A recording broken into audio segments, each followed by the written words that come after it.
Hello, this is Soundout here, and welcome to the 10,000 subscriber special for Soundout12. This is made for everyone out there, and that is why it's entirely Power Rangers themed.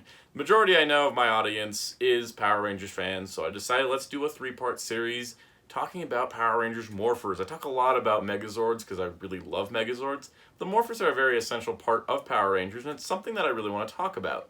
So, for that, we're going to do a three-part series. Why is it three parts? Well, this video is going to be top 5 wrist-based morphers, then we'll be doing top 5 cell phone morphers, and then a top 5 of handheld morphers of various varieties. That way we kind of get a good broad range without trying to compare like a gun to a cell phone to a knuckle duster. Whatever it is, morphers come in all shapes and sizes, so I kind of broke them down into these categories. Of course, as always, it's my list, it's my opinions. You may not agree with these. If you don't agree with them, tell me in the comments below. Tell me what you like better, and tell me what you don't like better. I'm not going to be doing a worst of list just because I kind of like to keep things in a little bit more of a positive mood. I'm just going to talk about my favorite 5 morphers from each of these 3 different varieties, what I like about them, and how I enjoy them for what they are, either in show, as a toy, or a little bit in between. So without further ado, let's begin.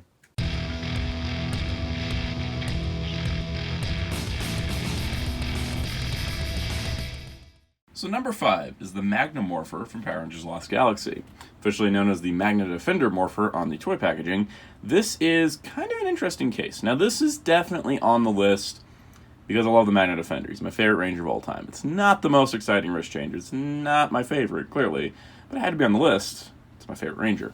And yes, Magnum Defender's a Ranger. We will debate that another day if you like in the comments. But this is based off of the Gosei Sentai Dairanger Aura Changer, which for those of you keeping track, Gosei Sentai Dairanger was used in Mighty Morphin Power Rangers Season 2. Some of its villains, as well as these mecha, were used for the Zords, as well as the White Ranger came from Dairanger. Everything else was still from Zyuranger. Power Rangers Lost Galaxy is adapted from Seiju Sentai Gingaman, which this did not appear during. Now, there is some modifications to the original Aura Changer. The original Aura Changer was a little bit shorter in this section because it used N-size batteries, while these use standard AAAs. But the overall design here, in the series, you don't have the same sticker that says Galaxy on it. That was more so for the toy. But it was kind of neat to take this concept of, hey, here is a Morpher we never used. Let's bring it and use it for something else. Because I think that Bandai or Saban, whichever, didn't really want to commit to the idea that the sword was the Morpher, like they did in Gingaman with Hyuga. He would use the sword to change. The sword's still part of the morphing sequence, but the Morpher is still where the power comes from. Plus, they get another toy out of it, which is pretty neato. So it's kind of a neat history piece. This is an incredibly rare Morpher. From what I understand, it did not ship in mass quantities as much as, say, the Transmorpher did, or even the reissue of the Turbo Morpher under the Galaxy label, which I also have. I was quite the Lost Galaxy kid. But overall, I really do like this Morpher. I'm really glad I was able to pick one up. I got it off eBay in the early 2000s. I'm really glad I did because it is one of those neat pieces. Plus, if I ever get the Super Sentai Artisan Aura Changer, if I can get one that doesn't have issues, I'll definitely go for that. Also, as of note, Transmorpher straps were used on this, which is pretty cool. So the basic way that this Morpher works is that it is worn on 2 different wrists. The key, as it's called, is pulled out from this side, like this. And the Morpher here, and it's inserted in with the morphing call Magna Power. And that's about it. Toy-wise, it doesn't do a whole lot because, well, once again, Magna Power. That's all it is. Gosei Sentai Dairanger aired in 1993. Toys did pretty much about that. There's really not much else to it, but it is kind of a cool piece to have. And I do like how far this extends because for adult wrists, you don't have to strain yourself too much to get that to line up. But that's pretty much all you get. Some lights, some sounds. That's all there is to it. 2 AAAs just for that little bit of effect. So overall, it's a really cool Morpher. I think the most tricky part is this going to slide back. So I definitely do like it, but it's not the greatest Morpher in the world. I more have it here for sentimentality, for character than anything else. But it is super cool for that regard, and it also ties into just history of Power Rangers adapting things in different seasons. So, pretty neat overall. Magna Power.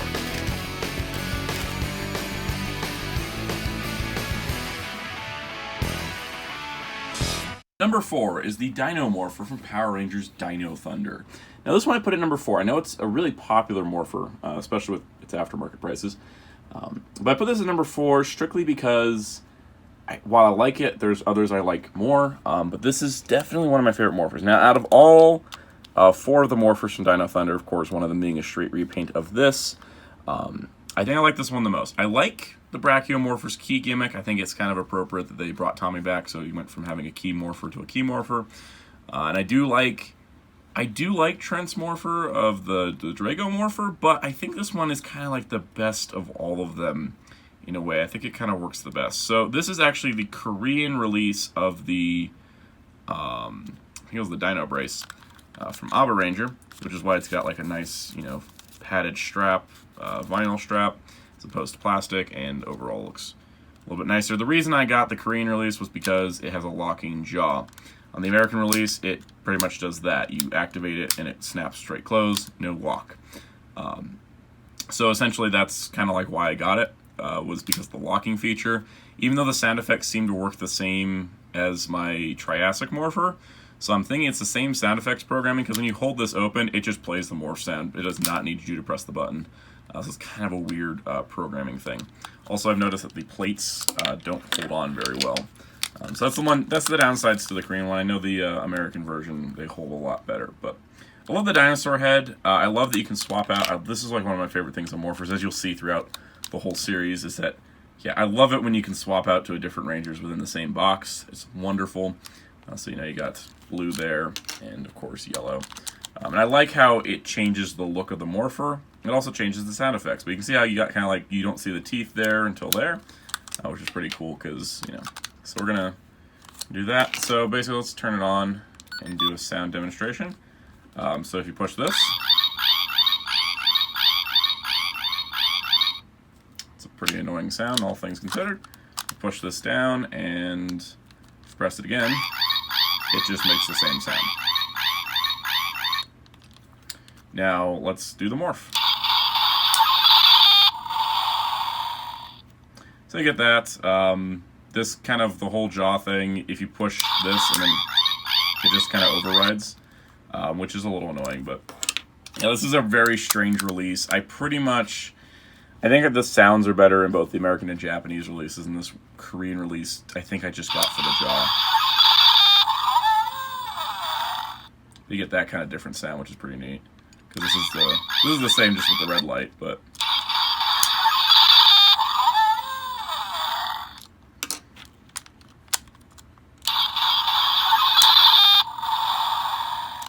that one didn't activate properly, so it didn't register it.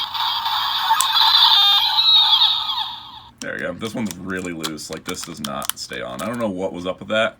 I think it's just like the buttons are a little too tricky, but basically that's the Dino Morpher. I love the design. This is definitely one of those things, like, it's just that tactile sensation of, like, you're ready, and then it's like Dino Thunder, power up, ha! And then it, like, slaps codes, does the morph sequence. I love the Dino Thunder morph a lot, so that is that. I do like this one quite a bit, even if the toy version I have of it is quite weird. Dino Thunder, power up, ha!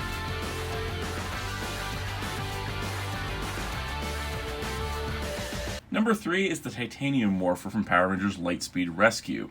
Now, of course, Titanium Ranger did not exist in QQ Sentai Go-Go 5 and was created for the American market simply so Lightspeed Rescue would have a 6 Ranger. And this Morpher here was a unique creation. This wasn't pulled from anything. It wasn't pulled from a Sentai they hadn't adapted, even though it does have some similarities to the Cross Changer from Jetman. At least one of the components of that. So it's got, some design elements. It looks like it fits within the world of Power Rangers / Super Sentai. I like that a lot. This is one of the, there's some other American exclusive orders like the Samurai Gold Morpher or the Ninja Steel Gold Battle Morpher, which just are modified versions of things that already existed. And then you have like the Jungle Fury sunglasses, which look great in show but didn't work as a toy. But this is just really cool. I think this fits the design aesthetic of Lightspeed and GoGo 5 and looks really good, which is why I'm sad that it's broken here. I've had this forever, pretty much since it came out. I actually still don't have the main Lightspeed Morpher, so it's kind of funny that way, but yeah, I do have the Titanium Morpher. This thing, as far as I know, is kind of rare these days just because of its availability.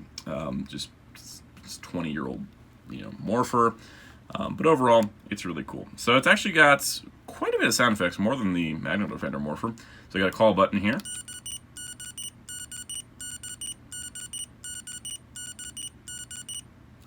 And then a warning of some sort. So you get that kind of sounds. And then when you push the button here, and another button here,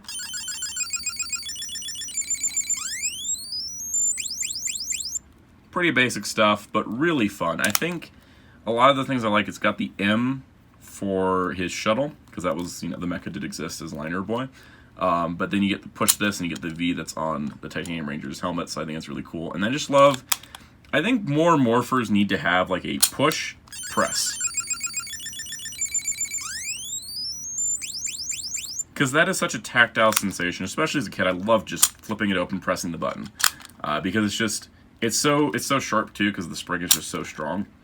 Like it pops up, it's there, it's ready, it's awesome. I love that. I really like, and I also like how the button's not very obvious. It's like if you don't know how the Morpher works, you can't use the Morpher.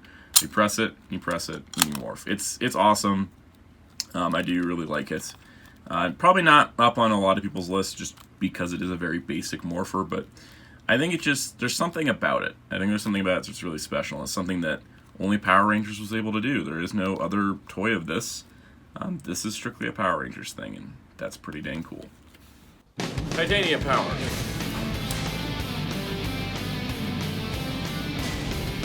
Next up, we have the Wind Morpher from Power Rangers Ninja Storm. This one, I don't know the fandom's opinion on this Morpher, but I love it so much. It's really great. Like, and here's the thing, I got the Band of America toy here, which has a small strap, which I sometimes swap out for other straps. Like, not gonna lie, I've used the Dino Morpher strap on a lot of Morphers when I want to wear them, but I love the design of this because it's kind of big. So you can have that kind of bigger sensation of like, oh, it's like a powerful device. But it's not so big that it doesn't feel natural wearing it. So I really do like that. And I like the American colors on this, because I thought the chrome on the Hurricane Gyro was a little too flashy. I kind of like the more muted gold. It looks really cool. But overall, I like it. I like it a lot. You've got kind of like this sensor thing, the front, which I always thought was kind of neat. It's very nice. It doesn't feel too heavy. It just works really well.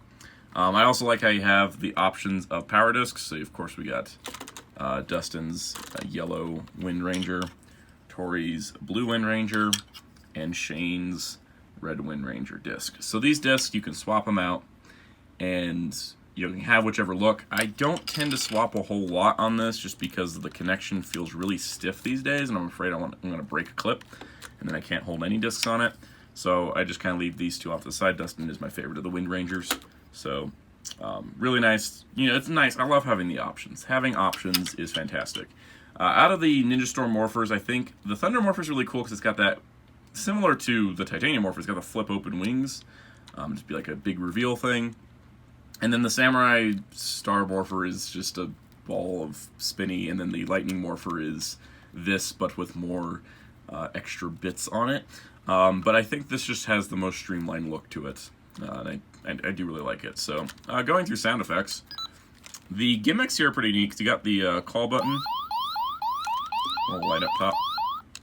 I like how you can turn it off when you push the button. And you have this button, which actually activates its battle mode. And then when you spin this, in the show, they throw lasers. Supposed to be like ninja stars in Hurricane, I think. It sounds like a rapid-fire gun on this, which is pretty neat. But you can just kind of push that and spin it. So that kind of adds to the gimmick a bit. I think it gives it a second option, and of course the morph.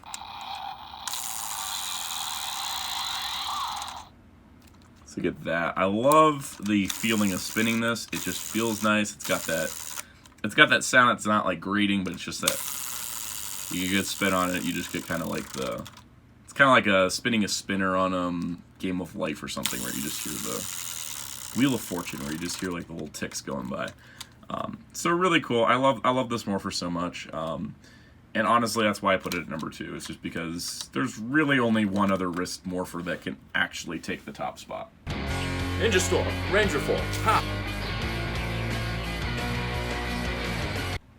So the number 1 wrist-based Power Rangers Morpher is the Astra Morpher. If there's any doubt about this, for anyone that's ever owned this toy or ever seen in space, this is one of the coolest Morphers of all time.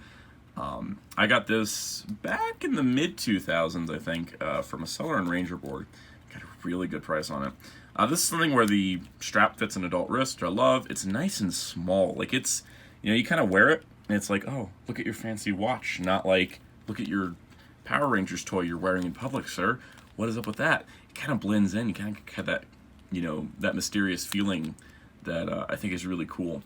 But overall, it's got a great design. It's really techy. It's got the, you know, the light running here. And of course, like I said, with all the other wrist changer Morphers on this list, a tactile sensation of opening something. I love it when Morphers open something, or something slides open, or you get to spin something, or do something with the Morpher besides just press a button. Because when you just press a button, it's kind of boring. But when you get to do this kind of like dramatic flip, it's awesome.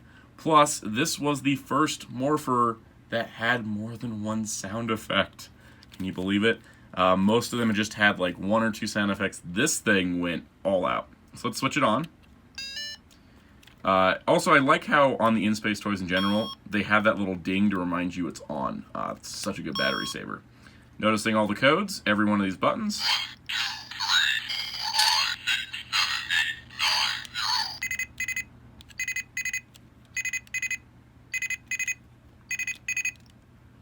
So that's all the sound effects, basically. Each button can make its own sound. And then, of course, all these codes. So, of course, the morph call.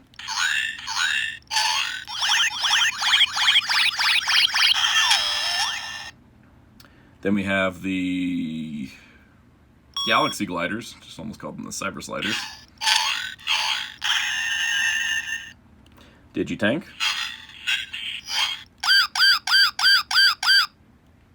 Computer. And Megazord.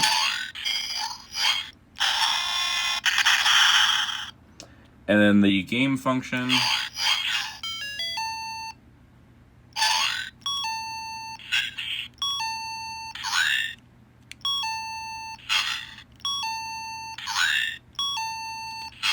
I could play that forever. But yeah, overall great. I love a little bit of chrome, but the overall muted colors. Just love that it's packed with sound effects. It has more sound effects than later Morphers, like, you know, the Wind Morpher does, which is just awesome. And after all these years, that spring is still strong. I love it. I love it so much. So overall, great Morpher. They just did a Super Sentai Artisan version of this. I haven't gotten the chance to get that, and I'm not sure if I want to, because this still works, but I do kind of want maybe an update. But it all depends. I think this is definitely one for the ages. This is going to stand the test of time for a long time, because even in 2019, this just seems cool to me. This just really seems cool to me. Which is amazing, because this thing is like 25 years old now, if you can believe it. Almost 25 years. It's 21 years? 21 years old, but it's still really cool. So, that does it for our list. Let's rock it!